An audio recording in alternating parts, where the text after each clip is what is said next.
Let's make some super cute little barrels out of these seed pots and these craft sticks. Hey everybody, it's Colette with Blessings Craft Therapy, if you didn't know. And if you did, thank you so much for coming back. All right, so we start with these seed pots, or I don't know, are they called peat pots? Whatever. These, I think I got them at Dollar Tree.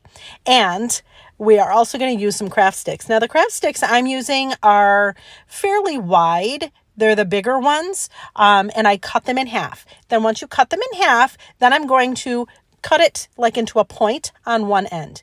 The nice thing is once you get that first one, the size and shape you want, then all you have to do is line it up to another craft stick, and then you can get the same length for all of the other ones. If that makes sense. So there we go. And then you just have to do the top. You don't have to be perfect about it though, friends. Okay. Don't worry.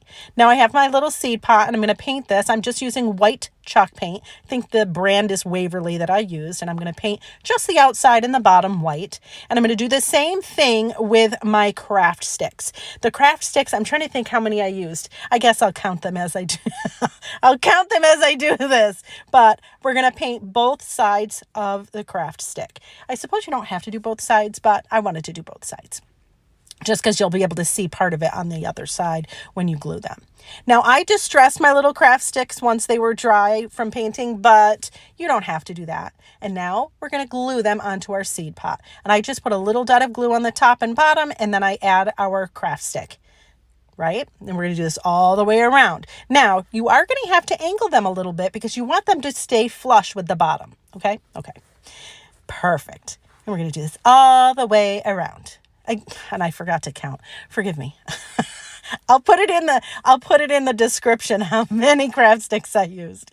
So then once all of those are on there, then I'm going to use some jute, and I'm going to put just a little dot of glue here and there, and I'm going to wrap the jute around the bottom. I did it just a little bit up from the bottom. I didn't do it flush to the bottom. And then I put a little dot of glue, and then I glued down the jute so that it is adhered. And then I'm going to do another set, and I'm going to do that a little bit down from the top. Again, we're trying to make it look like a barrel, but I suppose it looks like a fence. I don't know. Listen, it's adorable whichever way you use it.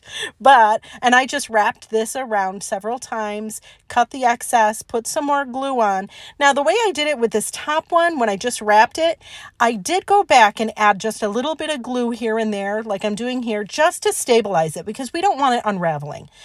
Ta-da! Look at how cute it is. Ah! Now, you could just put it on, put little flowers in it, I guess. But look I'm going to use my paperclip bookmarks.